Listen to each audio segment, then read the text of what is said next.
Hi, I'm Valerie Moore, your librarian for English 102, and today we're going to talk about different types of periodicals. So let's get into the weeds and let's talk about how they're the same, how they're different, and what you can expect to see from each one.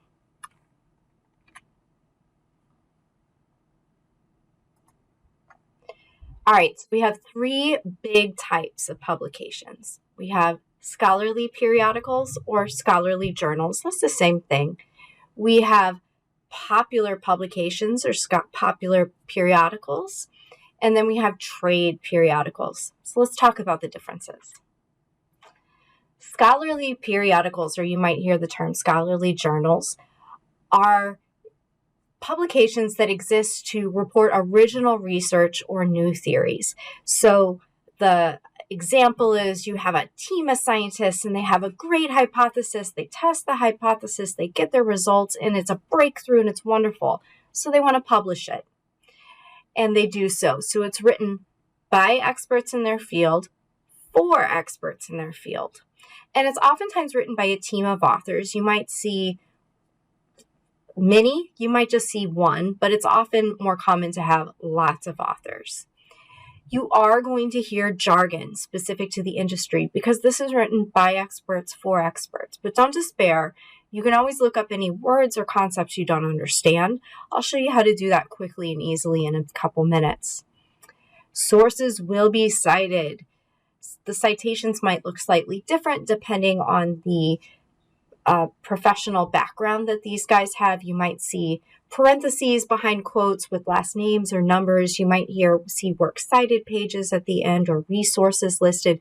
You might see footnotes, but they're always going to show where they got their information so they can give credit and show that they didn't just make this stuff up.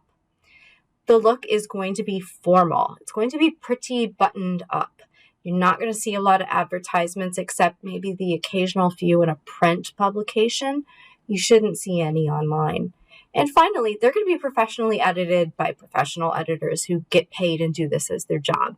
And they're going to be peer reviewed, meaning that 5 scientists who got together and they did their experiment, another panel of scientists who have the same exact background or a very similar background will then look at that work and make sure that it meets muster. And this is just a way of doing checks and balances, again, to make sure people didn't just make stuff up or cut corners or do things that are generally unethical. And we have some examples here. We'll take a look at a real issue, a current issue of The Lancet in a minute so you can see what a real thing looks like. Next, popular periodicals.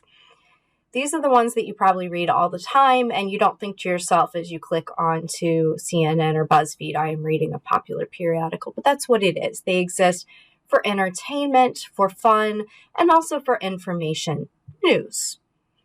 They're written by professional journalists and or freelancers, and they're written at a lower level than your scholarly articles. They're not as dense. They're written for a lay audience so that anybody past probably 6th or 7th grade could sit down and read it and get most of the gist.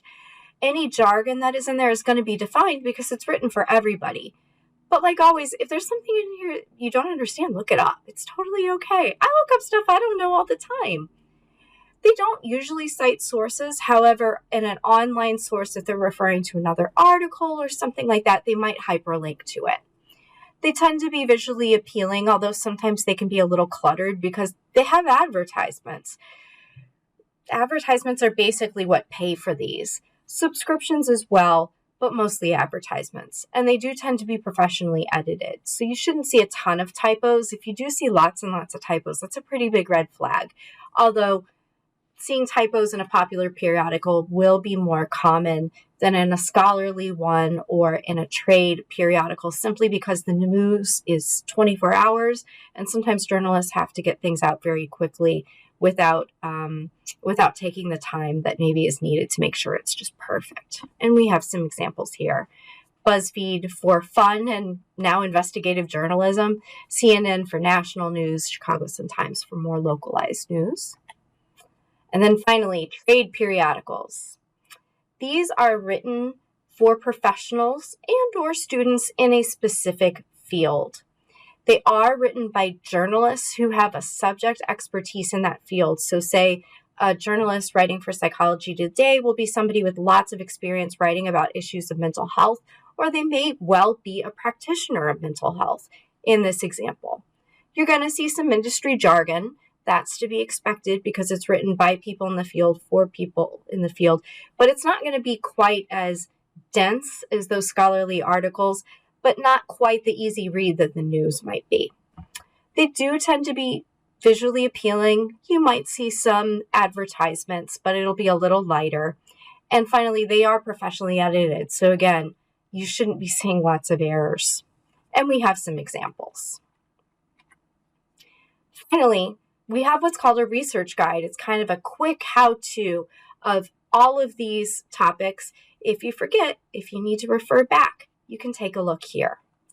So let's exit out of here and I'll show you some real sources. All right. So for the Lancet, for example, I can get access to it from the library. And let's take a look at the current issue. You can see all the different date ranges that we have it available. So I picked the one that has the current. It takes a little bit of time making sure I'm really with Prairie State. And then here we have the about. We have an editorial board. You can look all these folks up. And then we have actual articles from the real deal. So let's pull up this real article in the real Lancet about the long-term impact of COVID-19. And you're going to see citations at the end. That's a good sign. It's pretty buttoned up. We do have pictures, but not a ton, and they're pertinent to the article. There are no advertisements. Next, we have my favorite time waster. We have BuzzFeed. You're going to see, as I scroll down, particularly on the right-hand side, you're going to eventually start to see some advertisements and different things. It's a little cluttered, but it is clearly professionally put together. It's not put together by me. Finally, let's look at a trade publication, Psychology Today. And this is written for people in the profession, by people in the profession, but it's clearly also intended for anyone. They have an option where you can find a therapist. They have topics that might be interesting to you, a general audience, but also people in the field. And you can see this author likely is in the mental health field based off of that PhD. Finally, if you have any questions, you can always ask. And before I forget, if you do not know a word, I like DuckDuckGo, but you can always use Google. You can do what's called a tag and look it up quickly. I'm going to type in the words DEF, and say I forget what the word scholarly means. Could happen. Type it in, and then it's going to give me a dictionary definition. It'll give me a Merriam-Webster definition. And by the way, if you don't know how to pronounce something, you can look it up and then have them pronounce it. It's a nice trick. All right, guys, you have any questions? Please ask. And you have a good rest of your week.